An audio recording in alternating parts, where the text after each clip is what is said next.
अस्सलाम वालेकुम दोस्तों, क्या आपको पता है कि एक बंद कमरे में छींकता और खांसता हुआ शख्स कितना खतरनाक हो सकता है और मास्क का इस्तेमाल कैसे आपको महफूज रख सकता है।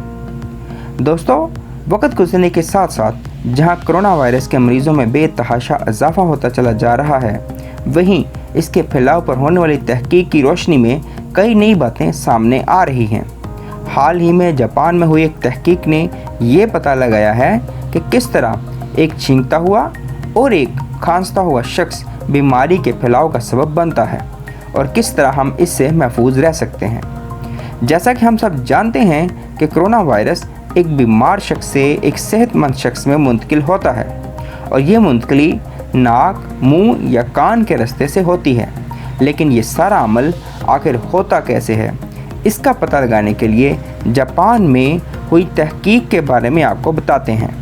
ये तहकीक NH वर्ल्ड के तावन से कंडक्ट की गई, जिसमें बीमारी का सबब बनने वाले ज़र्रात के मुकम्मल बहाव का पता लगाने की कोशिश की गई, जिसमें एक लेज़र और हाई सेंसिटिविटी कैमरा की मदद से इन ज़र्रात का मुकम्मल मुशाहदा किया गया।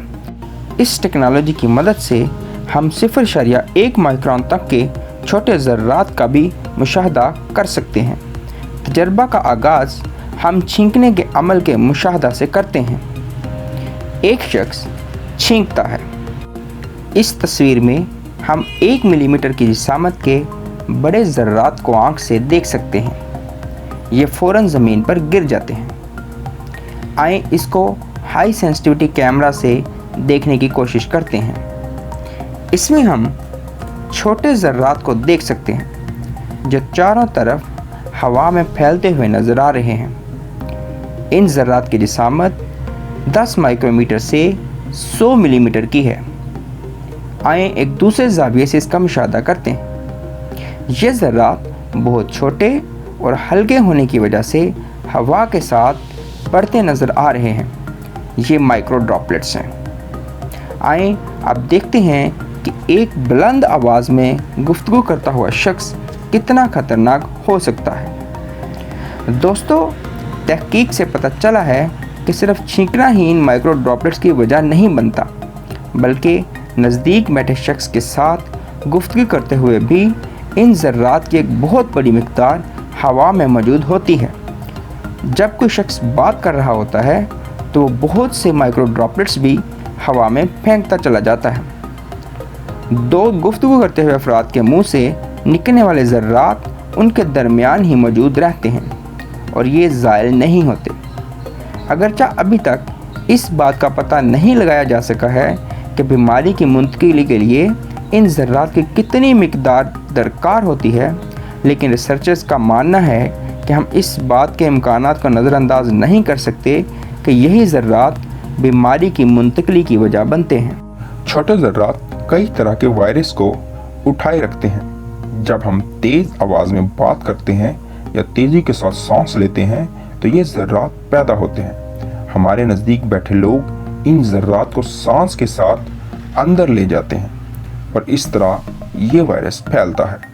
हमने इस रिस्क का पता लगाने पर काम शुरू कर दिया है।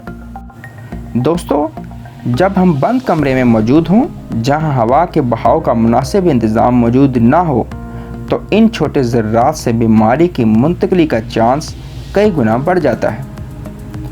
ये लैब एक बंद कमरे में इन माइक्रो ड्रॉपलेट्स की हरकत का पता लगाने की कोशिश कर रही है। एक क्लासरूम साइज़ के कमरे में 10 लोग मौजूद हैं। जब एक शख्स खांसता है, ये 1 लाख के करीब ज़र्रात हवा में फैला देता है। बड़े ज़र्रात नीले और सब्ज़ रंग से नुमाया नज़र आ रहे हैं। इनमें से ज़्यादातर ज़र्रात 1 मिनट के अंदर अंदर ज़मीन पर गिर जाते हैं, लेकिन सुर्ख रंग के ये छोटे ज़र्रात हवा में फैलते चले जाते हैं। इस तस्वीर में आपको सिर्फ छोटे ज़र्रात नज़र आ रहे हैं। 5 मिनट के बाद, 10 मिनट के बाद, 20 मिनट के बाद भी ये छोटे ज़र्रात हवा में घूमते रहते हैं और इसी कमरा की हवा में मौजूद रहते हैं। अगर हवा हरकत ना कर रही हो तो ये माइक्रो ड्रॉपलेट्स भी हरकत नहीं करते। क्योंकि ये खुद ब खुद हरकत नहीं कर सकते, इसलिए कुछ अर्सा तक हवा में मुअल्लक रहते हैं। अब सवाल ये पैदा होता है कि अगर ये छोटे ज़र्रात हरकत नहीं करते और हवा में लंबे अरसे तक मौजूद रहते हैं तो क्या इनसे बचने का कोई तरीका भी मौजूद है? जी हाँ दोस्तों, इन छोटे ज़र्रात से बचने का एक तरीका मौजूद है। वो ये है कि अपने घर के कमरे और दफातर की खिड़कियों को खोलकर और हवा के बहाव को बढ़ाकर इन छोटे ज़र्रात के मुज़र असरात से महफूज रहा जा सकता है। जब आप खिड़की खोलते हैं, ये छोटे ज़र्रात बहुत जल्द हवा के साथ बहकर बाहर निकल जाते हैं। ये ज़र्रात बहुत छोटे और हल्के होने की वजह से हवा के किसी भी दबाव से बआसानी बाहर निकल जाते हैं। अहम बात यह है कि 2 ओपनिंग होनी चाहिए। ये काम घंटे में कम से कम एक बार लाजमी किया जाना चाहिए। इससे बीमारी के फैलाव के इम्कानात काफ़ी हद तक कम हो जाते हैं। इसके अलावा किसी भी किस्म की गुफ्तगू के दौरान मास्क का इस्तेमाल लाजमी करना चाहिए ताकि एक बुलंद आवाज़ में बोलते हुए शख्स के मुंह से निकलने वाले ज़र्रात के मुज़र असरात से महफूज रहा जा सके। दोस्तों, इस वीडियो को अपने प्यारों के साथ ज़रूर शेयर करें और इस आगाही मुहिम का हिस्सा ज़रूर बनें। शुक्रिया।